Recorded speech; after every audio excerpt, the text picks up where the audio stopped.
ஆமாம், அதாவது 5 லட்சம் ரூபாய் மருத்துவ காப்பீடு வழங்குகின்ற ஆயுஷ்மான் பாரத் என்கின்ற திட்டம் மத்திய அரசால் அறிமுகப்படுத்தப்பட்டது. மிக சிறப்பாக சென்று கொண்டிருக்கக்கூடிய ஒரு திட்டம். தமிழகத்தை பொறுத்தவரை ஏற்கனவே 2 லட்சம் ரூபாய்க்கான மருத்துவ காப்பீட்டுக்கான திட்டம் இங்கு செயல்பாட்டில் இருக்கின்ற திட்டம்.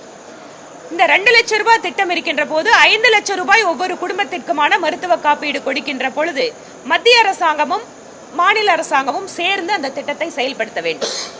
இப்படி செயல்படுத்துகின்ற பொழுது மத்திய அரசாங்கம் அவர்களுடைய பங்கு தொகையுமே இங்க இருக்கு, மாநில அரசும் இருக்கு. ஆனால் அவர்கள் கொடுக்கின்ற அட்டைகளில் எங்கேயும் பிரதமருடைய மருத்துவ காப்பீடு திட்டம் என்ற வாசகமே இல்லை.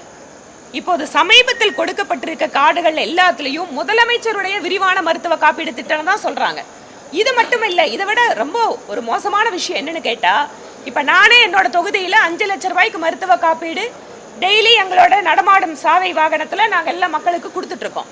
அதை எடுத்துட்டு மருத்துவமனைகளுக்கு போனா இது செல்லாது, இங்க நாங்க இதுக்கு ட்ரீட்மெண்ட் கொடுக்க மாட்டோம், நீங்க முதலமைச்சரோட காப்பீடை கொண்டு வாங்கன்னு சொல்றாங்க. ஆனா இதுக்கு முன்னாடி இந்த மருத்துவமனைகள் கடந்த 2 வருஷத்துக்கு முன்னாடி 3 வருஷத்துக்கு முன்னாடி இதே மருத்துவ காப்பீடு கொடுத்துட்டு இருந்த மருத்துவமனைகள்.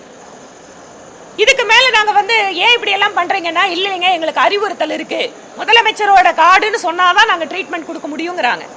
அப்ப மருத்துவமனைகள் இம்மாதிரி மக்களை நீங்க பேரை மாத்தி சொல்லுங்க, இல்ல இதுக்கு நாங்க மருத்துவ காப்பீடு கொடுக்க மாட்டோம்னா மாநில அரசு இது முழு பொறுப்பேற்று ஒவ்வொரு மருத்துவமனைகளிலும் ஆயுஷ்மான் பாரத் என்று சொல்கின்ற அனைவருக்குமான மருத்துவ காப்பீடு 5 லட்சம் ரூபாய் திட்டத்தை நிறைவேற்றுவதற்கு மருத்துவமனைகளுக்கு தகுந்த அறிவுறுத்தல் செய்யப்பட வேண்டும்.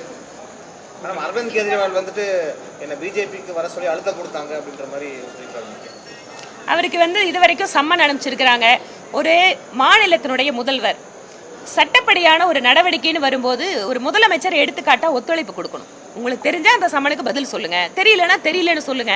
ஆனா ஒரு சம்மனை ஒரு சட்ட ரீதியா ஒரு அமைப்பு அனுப்புகின்ற பொழுது அதை புறக்கணிக்கிறது அப்படிங்கிறது ஒரு மாநில முதலமைச்சர் இதுதான் சட்டத்தின்படி நான் பதவி ஏற்றுக்கொள்ளும் போது நான் மதிப்பேன்னு சொல்றதுக்கான அழகா?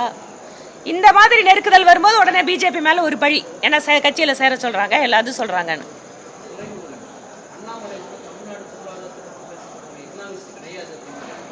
அதுக்குதான் எங்களோட மாநில தலைவர் அழகா பதில் சொல்லியிருக்காரு, தான் என்ன படிச்சிருக்கேன் எதுல படிச்சிருக்கேன் அப்படின்னு சொல்லிட்டு. அப்புறம் என்ன?